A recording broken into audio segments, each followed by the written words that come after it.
Hello, welcome students to the last part of the Nelson Mandela second lesson of footprints.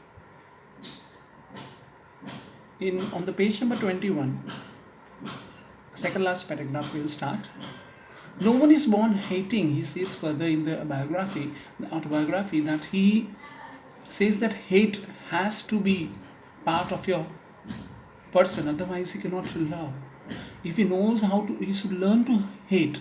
If he doesn't hate, then he cannot learn how to love. So here he is giving a philosophical view of his.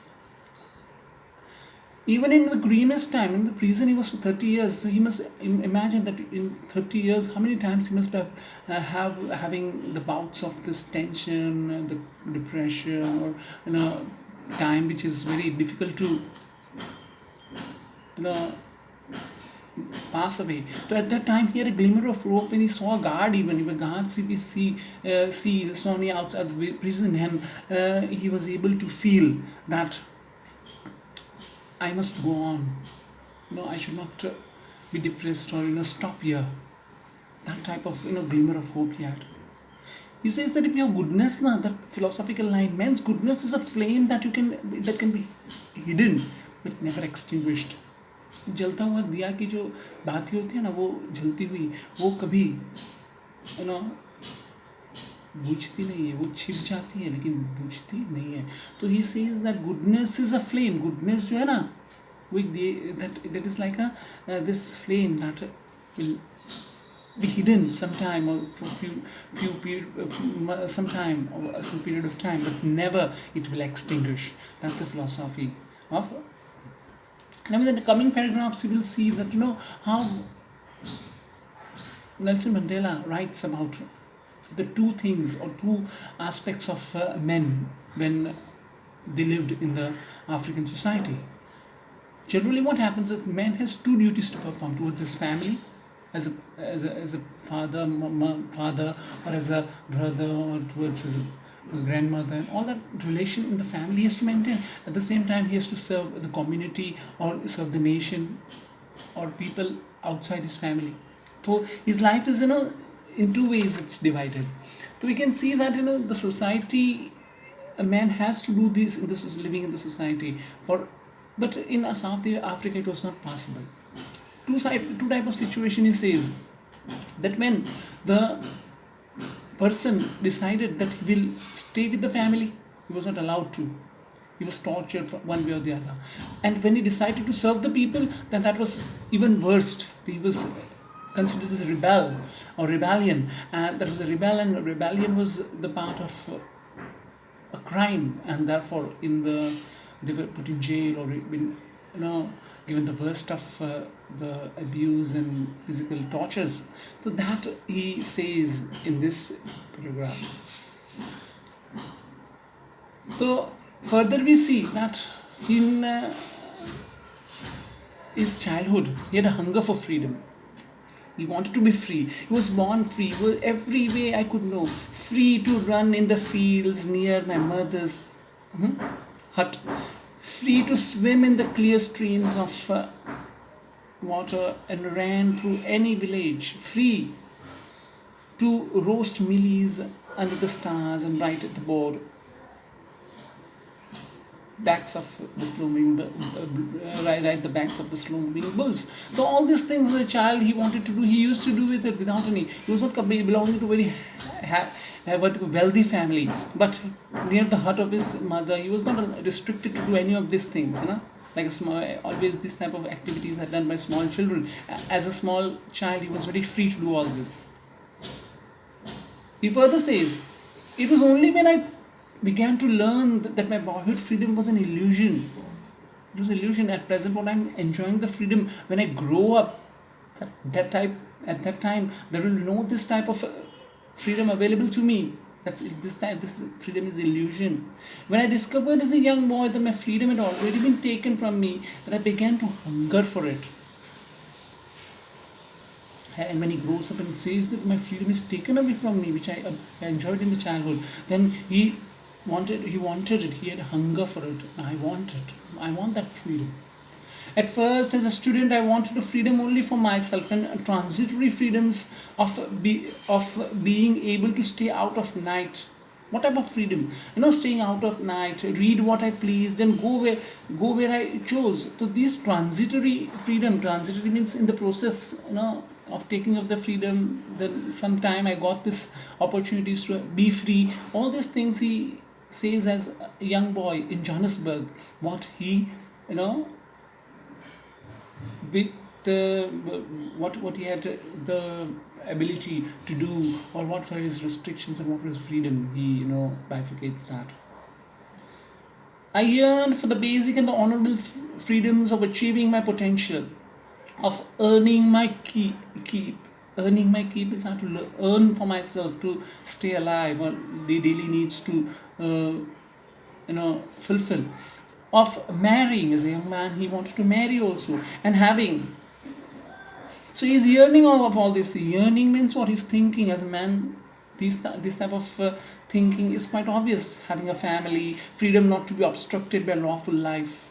If I live a lawful life without any illegal activity, I should not be restricted in any way. So these things are being, discussed in his biography in a very frank way by the writer Nelson Mandela. He reads his mind and writes his mind, and he is frank in saying what he wants. But then I slowly saw, not only was I free, but my brothers and sisters were not free. Not me, but my surroundings, people around me, they were also not free. That is when I joined the African. So here, when you want to do some activity that is concerning to people, then you have to join an institution. Like we had our Indian National Congress at that time when our freedom fighting was going on. So in the same way, he had to join the African National Congress, and that is when the hunger of my own freedom became the greater hunger for the freedom of my people. So at the time I started to fight not only for my freedom, but also for the freedom for my people. It was this desire for the freedom of my people to live their lives with dignity and self-respect that animated my life. Animated his life. What he was, the opposite of that become of him. So he was not real, he was animated. Cartoon are animations, you see not real things that way.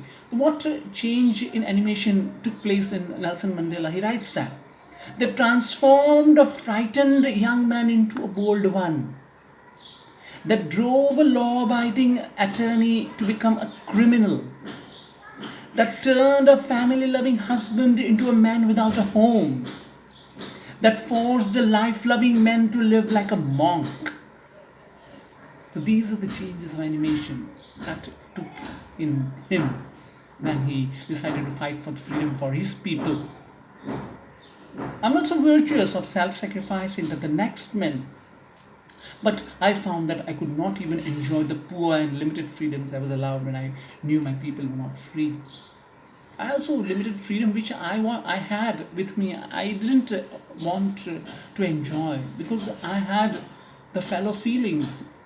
The fellow feelings were that if my brethren and brothers and sisters around me, the people around me, are not enjoying any freedom, then I should also not. Freedom is indivisible.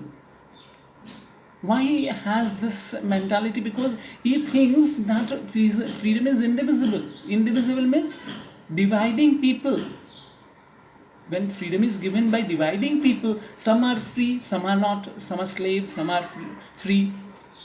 Or, in cluster of people enjoy freedom, who are rich and privileged people enjoy, others don't. That is not freedom as a whole.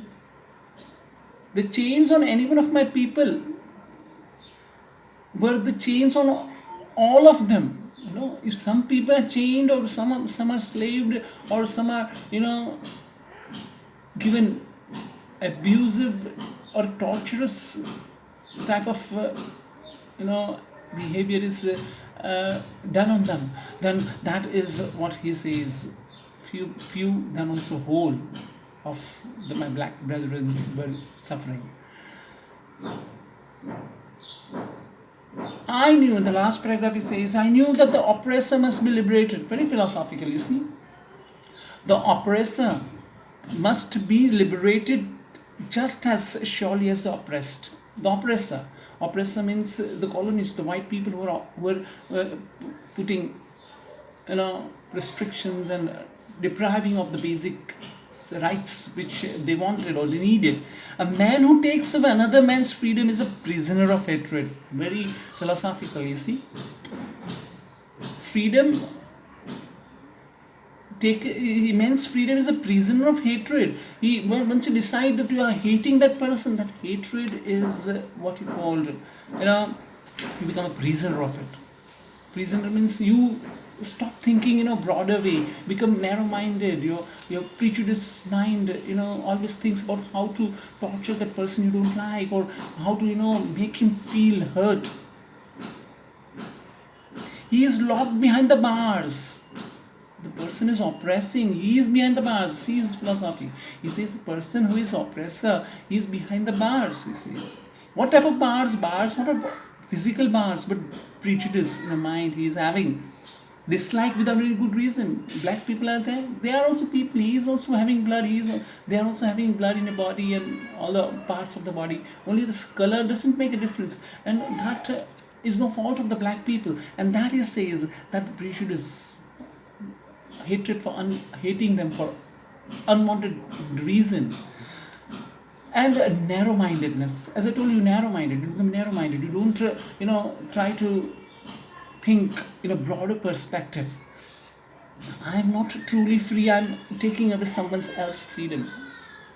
If I am taking someone's freedom, I am also not free. Just as surely as I am free when my freedom is taken away. So both, he is taking my freedom, so he is not going to be free, and already he has taken my freedom, so I am also not free. So he, in the last line, says the oppressed and the oppressor alike are robbed of their humanity.